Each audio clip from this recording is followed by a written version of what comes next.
A stone that makes gold and stops you ever dying? Said Harry. No wonder Snape's after it. Anyone would want it.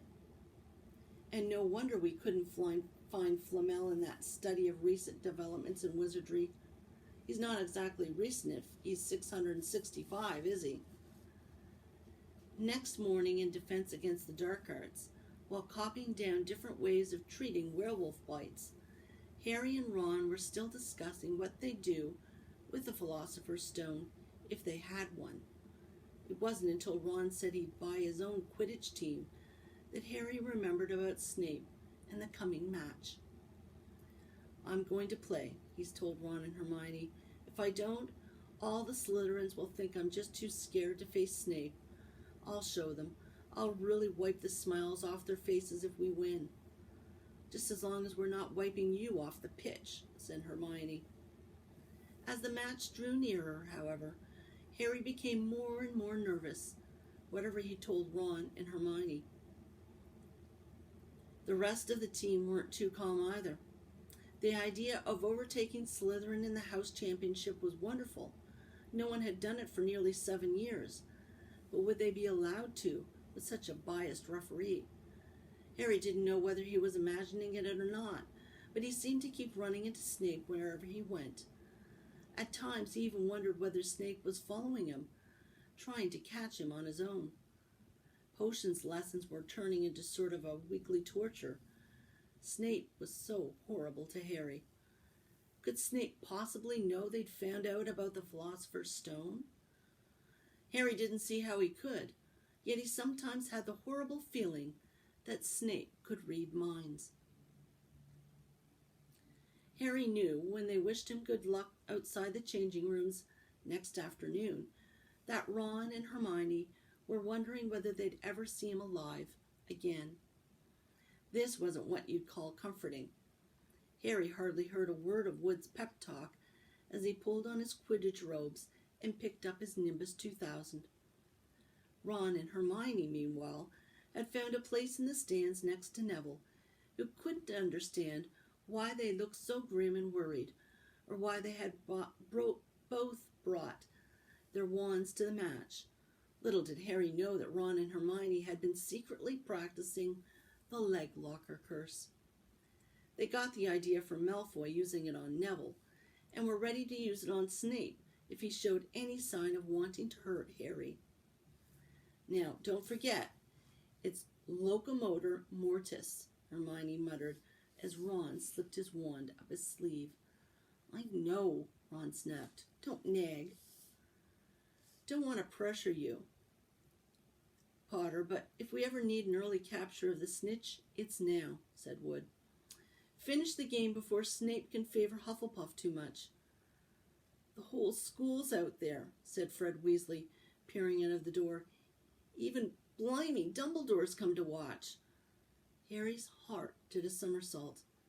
Dumbledore, he said, dashing to the door to make sure. Fred was right. There was no mistaking that silver beard. Harry could have laughed out loud with relief. He was safe. There was simply no way that Snape would dare to try and hurt him if Dumbledore was watching.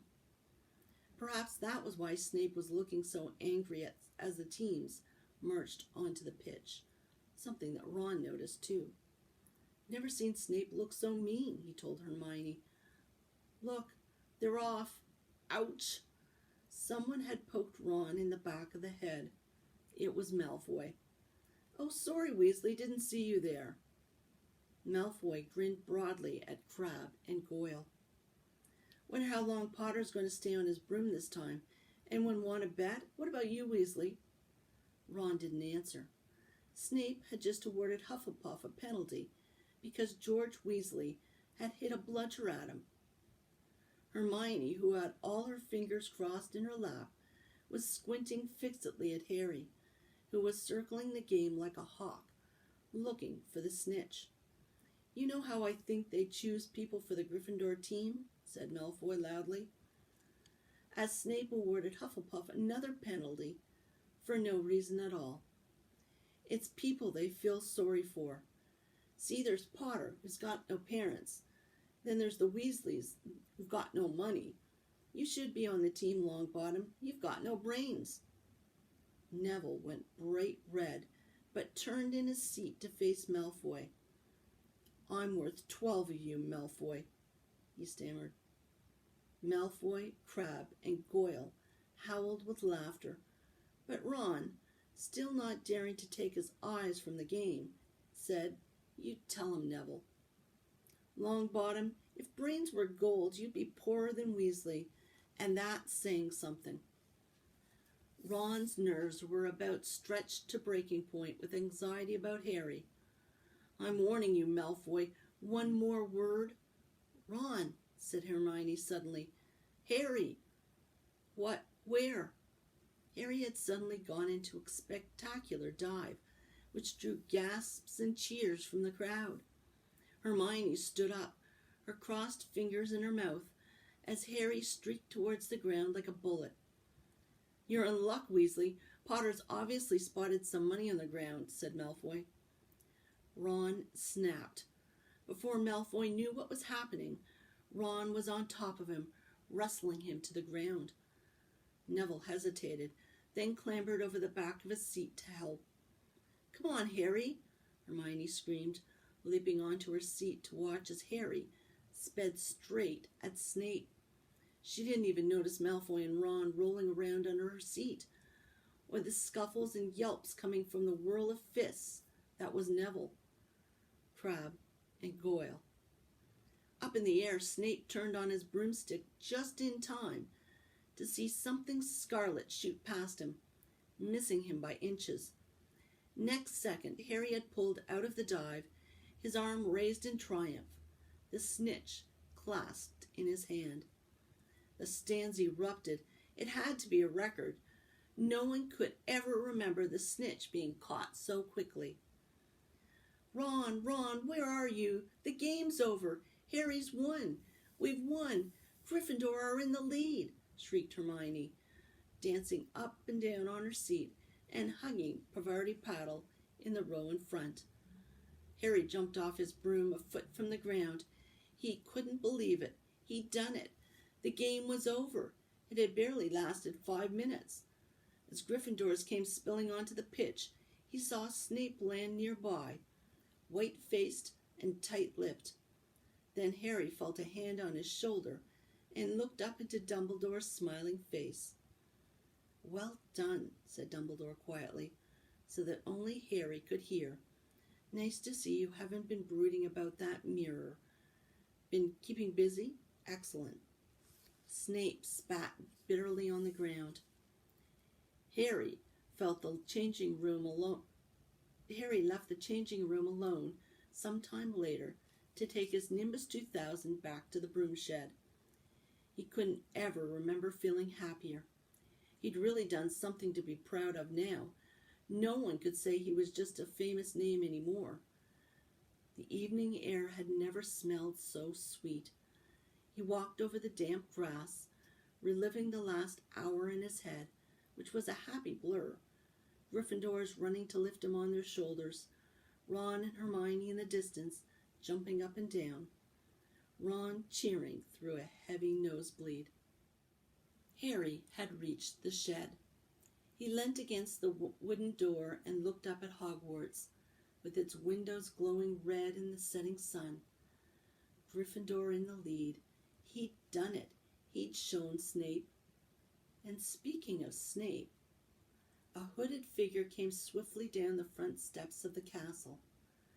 Clearly not wanting to be seen, it walked as fast as possible towards the Forbidden Forest. Harry's victory faded from his mind as he watched. He recognized the figure's prowling walk. Snape, sneaking into the forest while everyone else was at dinner. What was going on? Harry jumped back on his Nimbus 2000 and took off. Gliding silently over the castle, he saw Snape enter the forest at a run. He followed. The trees were so thick he couldn't see where Snape had gone.